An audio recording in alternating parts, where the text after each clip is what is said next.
You have now tuned into Insight Sundays, the show that brings you relevant news, youth topics with a new mission and focus for our communities. Here's your host, Adrian Mickens.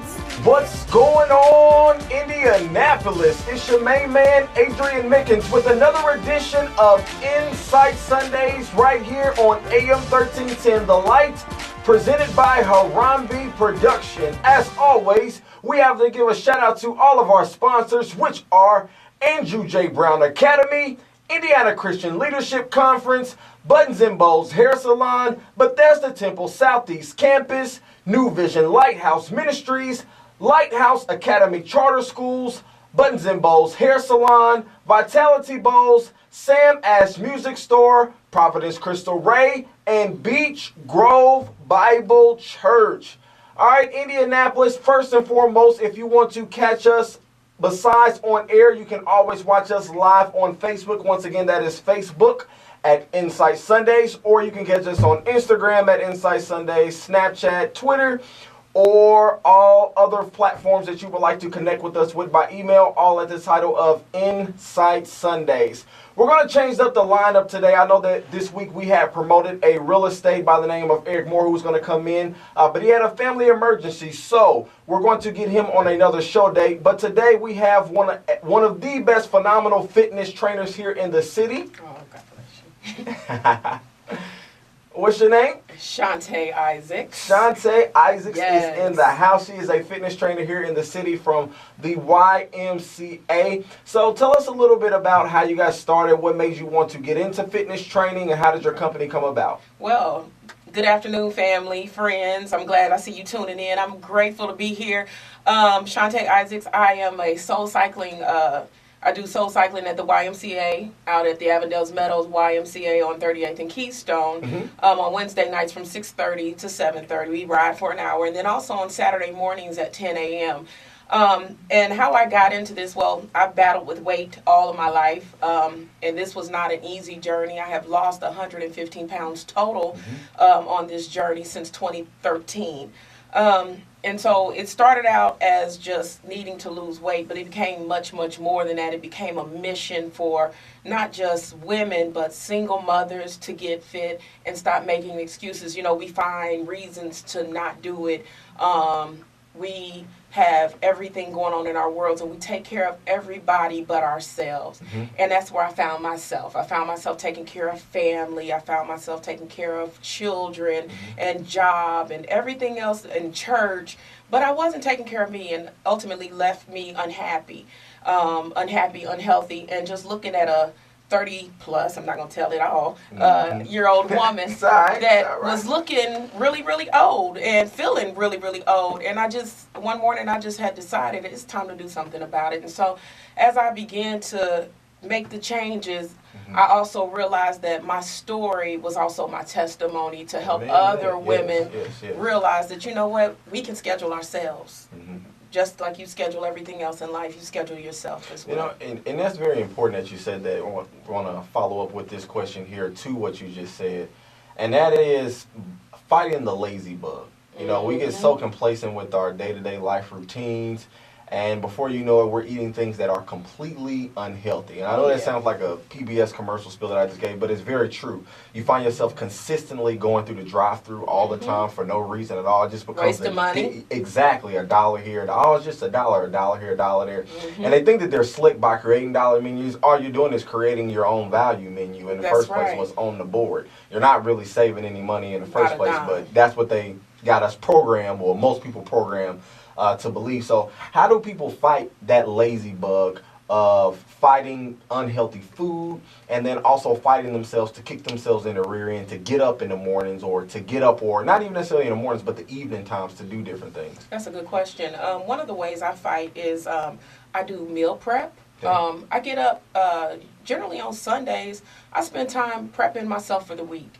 I recognize that when I'm prepared throughout the week, if I have my meals with me, then I'm more likely not to go through that drive-through. Yeah, I still battle it just like the next woman, like the next man. I still fight. The difference is I fight.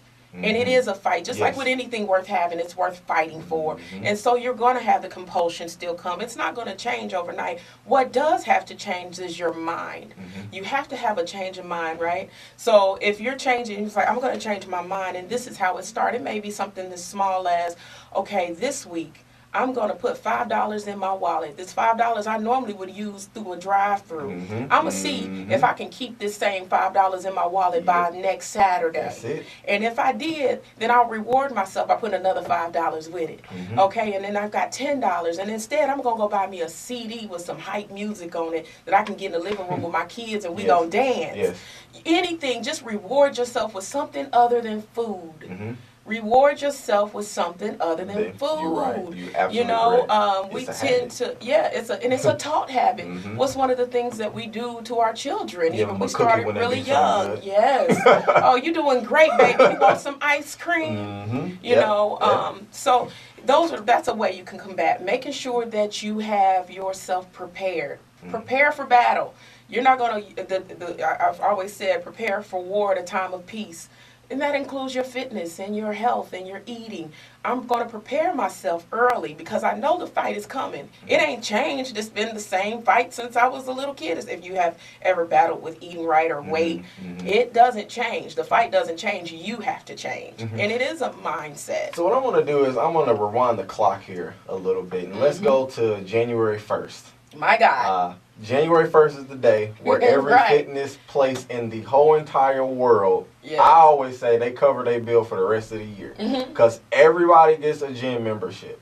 But I won't say nobody stays. I don't even want to give a percentage because I really don't want to give inaccurate numbers. But I know a lot of people drop out, I will say that. And so with that being said, do you think that people should, when they go, should they get a personal trainer first, or should they try to motivate themselves? What do you think they should do when people initially go to the gym? Yes, personal trainers do help, especially if you are not familiar with the gym at all. If you are a newcomer to the gym and you're uncomfortable, the gym can be an intimidating place, okay? So, and it is because, you got your folks that's been in there for a long time, then you got folks in there who, they got on the little outfit, and I look like I'm about to bust like a can of biscuits out of mine. So, you got all these feelings going on top of the fact that I don't know nothing about this. So personal trainers are actually an excellent way to get started. I am actually in training to become a personal trainer. All right. I'll be licensed as of April, but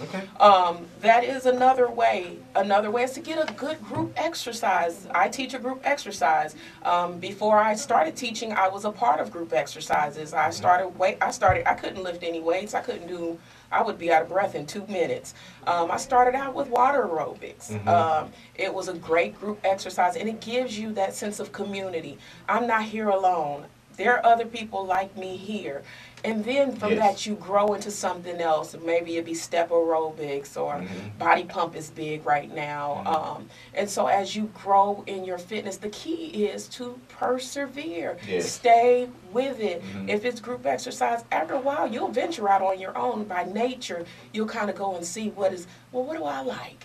But over time, initially, group exercise, a personal trainer are definitely a great way to get started. Because that's what I was going to ask too, is good support groups. I know most of the time, people like to get into groups with people that they already know, or family that they already know. Do you think that it's good to do that, or do you think it's good to get into groups where you really, I won't say don't know anybody, but you don't know that person, so you're on a competition level to make sure that raise that bar instead of just having that friendship level? Which one would you say is better? For me personally, I would say I'm like Cheers. Sometimes you got to go where nobody knows your name, okay? And the reason why I say that is because we tend to, when we see our friends and our girl, what's going on? Or, hey, how you doing? And we'll talk about everything but what we're supposed to do. Next thing you know, you're standing outside of the room. You ain't worked out. You haven't done anything that you set out to do. So, sometimes it's good. As a matter of fact, the gym that I actually work in is not the one that I train in. I train myself at a different gym, and I just recently made that change for myself because I found myself, I would find clients, and I love to talk to my clients. If they've got something they want to share with me, I want to hear it, and vice versa. We feed off each other, but the problem was, I wasn't getting it done for me. So I had to leave, to actually, when I'm ready to go do my workout, I would go to a different gym. And then another thing is to find a gym that meets your needs. You're the customer. So some of the 24-hour places, maybe you can't do 5 o'clock in the morning. I hear a lot of people say, I just don't have time. But we make time for what's important to us. There you go. Okay, if it's that spouse, if it's that loved one, if it's those children, if it's that game, that church, we make time for that.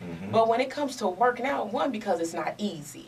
So anything that's going to that requires a little push, we tend to shy away from it. But I encourage you to not only push past how you feel, but then also find a place that works for you. So if it's a 24-hour spot, then find that 24-hour spot. It may be a situation, if you have older children, after they go to bed and you're done with the dishes, hey, I'm going to go get it in for an hour. It might be 10 o'clock at night. You might be the only few folks in there. That's okay. Yes. It might be, I got to get in the basement. I just started doing TRX in my basement because I recognize the need to be in the house more. Yes. But at the same time, I'm not going to forfeit my fitness because I needed to be home more. And I'm just really glad you were honest and transparent, specifically on the issue of separating yourself from friends when it's time to get something done. That's in business, in life, That's but right. definitely in fitness too. Sometimes if you don't have that good support group that when you go to the gym, you're actually working, you need to find another group. I know it's your friend. I know y'all been friends since the sandbox and y'all done grew up and y'all adults now. But if they're not truly motivating you or helping you or hindering you from accomplishing your mission, you need to find either a group that you don't know who can motivate you differently so that you can accomplish the mission. Because all they can do, possibly, not all, but sometimes when you go with friends, you can slip back into old habits. Right. This is our cheat day. Right. And cheat day is slowly beginning to every day. And before you know it, y'all in y'all misery group again complaining about how big you know what I'm saying? How big you are. Not necessarily big, but just how out of shape. Because you can be skinny and be out of breath if you don't, condition yourself. So, but on that note, we're going to take a break here in just a second. But as always, you can chime in with us if you're listening in on air and want to see us live on Facebook at Insight Sundays. You can catch us at Instagram, Snapchat, or Twitter, all at Insight Sundays. We will catch you guys here in just a second. Welcome back, Indianapolis, to the second half of Insight Sundays here on AM 1310 The Light, presented by Harambe Productions. Once again, we're going to go into our second half here about our fitness and what we need to do to keep ourselves healthy and keep ourselves motivated. Shantae, I'm going to ask this question, and we're going to keep it on the realm of eating. Okay? What can people do at home to make sure that they are eating healthy? What are some of the foods that they need to do? Because everybody's diet, I know, can be different. So what should everybody's diets be? One of the first things I think you need to do is clean out the cabinets. All right. That's one of the hardest things to do. And I want to give a shout out to my pastor, Corey Duncan. I see you logged in. I'm so grateful that Pastoral City of Hope Church. We are excited that you're here. But yeah, clean out your cabinets. Yeah. It's time. So you have to throw away or give it away or however. I know some folks got a thing with throwing stuff away, but you need to get rid of those things that tempt you. Those things that call you in the midnight hour. They have got to come out of the house. And you have, and with it, like with anything, if you have a food addiction, then you need to replace it with something else. So the apples, the oranges, the tangerines, whatever that is for you, the nuts, you need to put those things in hand's reach, and not just in there, but also put them in baggies, put them somewhere where I put things in my car because I travel a lot on my job, and I found that sometimes when I leave stuff in the car, and I'll be wanting a snack. I just want to chew. I'm not hungry. And I look over and I put a bag of almonds in the car, and I'm like, save the day. Again, set yourself up for success because it's not easy. I'm not going to sit here and tell you that fitness is easy, eating right is easy. None of it is easy. It's possible. But if it was easy, everyone would be doing it, That's why we have all this high blood pressure and cholesterol and things, because nobody wants to do the hard work. Nobody wants to deny their flesh. Nobody wants to tell their body no. We want what we want when we want it. And to say no is dag near impossible. So you got to put those foods in the house. Not only that, a lot of people say, well, it don't be me, it be my kids. You know, they love they stuff. Okay, Excuses. but again, excuses. Because we teach our children how to eat. Our children don't teach us how to eat. Correct. I taught my children early. They like, oh, we went to McDonald's this week. It was a field trip because we don't eat that stuff. We just don't. I cook a lot. They know that it's not going to be a lot of junk in our house. Now, what I do is to show them that I recognize they're still kids. I might bake cookies once a week, and I'll put them in the cookie jar. And then once they're gone, they're gone. Yep. But as far as that being a regimen or a normal thing in my house, no, we can't have those things because we just don't eat them. That's not how we eat. And I'm grateful to say because of that, my children aren't obese. They're not struggling with weight. I try to teach my daughter at an early age about fitness and health. Unfortunately, our Caucasian counterparts teach their children at a very early age how to eat right, to work out, to take care of themselves. We don't necessarily teach those things until after there's a problem. And I want us to get to a point as a community where we start teaching our children how to eat properly before it's an issue, before Big Mama got diabetes. You know, my grandmother is 82 years old and she still works out. She's 82 years old and she still goes and she does her water aerobics. She just had a birthday and I bought her a new swimsuit for her birthday because I recognize she showed me in her actions how important it was for us to stay healthy. She doesn't just eat anything, you know. She's not just, it ain't hog maws on Thanksgiving, and you know, we do love them things, but it's not a norm. It's not a norm. So. You know, immediate family support is very vital when you're trying to get to that fitness level of being consistent. You know, being even transparent in my household right now. You know, we just had a beautiful baby girl. Yes. My fiance, she didn't gain. I watched, you know, through the 9 months progression. She didn't gain any weight. Everything was just in her stomach. So right now she's trying to get her stomach back, you know, to where it used to, you know, where it used to be. And you know, with that comes with the whole household coming together and doing it collectively with her. That's because right. what's going to happen is if she's trying to eat healthy and I'm over here eating a cheeseburger, Right. you see what I mean? Right. The temptation is too high. You have to do it together. So if everybody's listening out there in Indianapolis, if somebody's in a household trying to get right and do right by fitness, just do it with them. That's you know, right. because it's not going to kill you to do it with them in the first place. But just do it with them, because if they're trying, it's going to be so hard if you're eating ice creams and cookies ice cream and cookies and stuff in front of their face.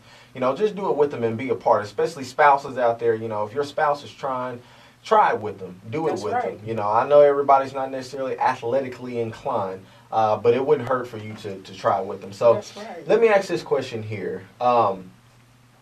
As far as workout techniques, what should people do? Because sometimes you can overwork out. That's you know, right. we work out in days, you know, like a Monday, Wednesday, Friday type thing. What would you suggest would be the best ideal thing for a workout routine?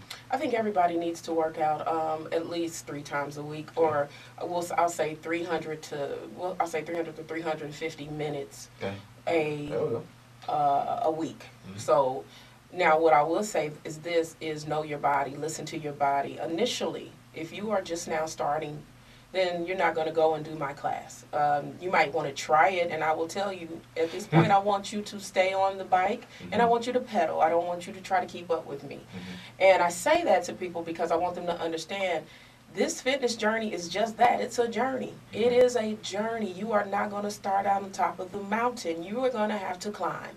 And so you have to understand that it might be, I walked for 2 minutes, I walked around the block, and this week I walked around the block and up the street, and then I walked around the block and up the street and back. You know, it has to be a gradual progression.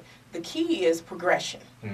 You have to progress yourself and stay consistent. Progression and consistency are what's important. You don't need to start out. If you want to start out and you want to do lifting and weights and stuff, then that's fine if you know what you're doing. If you don't, that goes back to that personal trainer piece. Get someone that knows what they're doing and kind of help you along the way. Watch some YouTube. And pull a muscle. Yes, you're going to pull something or you're going to hurt yourself so bad, you're going to be so sore that you're not going to come back. And that is the worst thing to do. I had a personal trainer years ago, Mr. Harold Scott, out at I think he's at the fitness club out on It used to be Gold now. Mhm. If he's listening, God bless you. But he was amazing in that he never hurt me. I mean, he never hurt me to the point where I didn't want to come back. And that is what it taught me, is that this thing, if you do it progressively and you do it correctly, you can still gain the momentum that you need. Sometimes we see other people and we compare ourselves to other people. Mhm. And that is one of the worst things you can do on this journey. You cannot compare your fitness story to somebody else's. It's personal. It's extremely personal because only you know what you did to get to that place. Mhm. So only you know what it's going to take to get back. Now, I would say this, with it being personal, share your story. Talk about it. Share it with friends. Tell your family what you're doing. Invite them to do it too. That don't necessarily mean y'all got to do it together, because sometimes we enable one another. But you do want to make sure that you're being transparent about, hey, this is what I've started. Pray for me. Walk, hey, let's hold each other accountable. Those types of things we can do. Well, let me ask you this question. What is the proper way to motivate someone? And the reason why I say that is because some people's history when they're trying to get back into the groove is different from everybody else's. Like my fiance, she used to be a track star back in 03, you see? So she already had it in her, that fire and desire. Hey, I know what I need to do. I just need a little push and motivation, and I'm going by my merry little way. It's like having training wheels and you going Let her off. go. That's Everybody's not like that. Everybody was an athlete. So what is the proper way to motivate somebody? Because sometimes you can push them too much, Yeah. and then they don't want to do it anymore. No put downs. Definitely no put downs. There's no room for that in this arena. But more importantly, it's okay to hear them when they're saying, hear them, but still encourage them to keep pushing. Because a lot of times that's where people they're trying to, that self-talk is so important. So I'm talking to myself, trying to talk myself out of it. And now I'm going to invite you in on this pity party that I'm trying to create. Exactly. Yep. So you want to motivate them. You want to hear them. Listen with compassion and understanding, but then continue to push them forward in a positive direction, moving towards their goal. Remind them of their goal. Constantly putting their goal in front of them. Well, hey, remember you said we got 5 weeks to lose 5 pounds. We're on week 2, so let's keep it moving. And before I forget, water. Water. It's free. It was supposed to be. It's supposed to be. Come on now. Your body is made up of 70% water. Yes.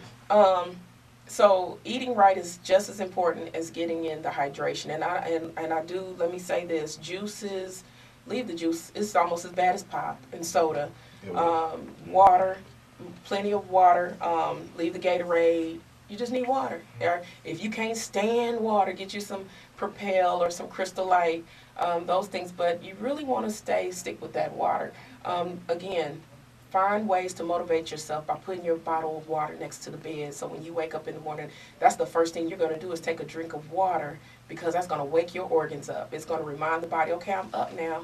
Get yourself some good multivitamins. All right. So if people want to come to the class, be a part of your program, where do they go to contact you, find you at, all that good stuff? I am at the Avondale's Metal YMCA. I'm there every Wednesday night from 6:30 to 7:30. So you can go on YMCA's website, or you can, I will leave a link on today's show for you to contact me via email or Facebook. And I would love to see you in spin class for beginners. Come on out. Don't be intimidated. I've got it. I got you. She's tough. She's tough, Indianapolis. I'm telling you, she's going to find you if you try to hide. And he did take my class. Yes, I did. Just for the record, this brother took my class and he stayed the whole class. I did. It was hard, but I stayed. Shout out to David, too. I know you're probably listening. He brought me out there to the class. But once again, Indianapolis, we appreciate everybody for tuning in to Insight Sundays. I hope today, once again, this was an insightful show to raise some awareness about something for you that you can take and use on your everyday life. I'm your main man, Adrian Mickens. We'll check you guys out next week.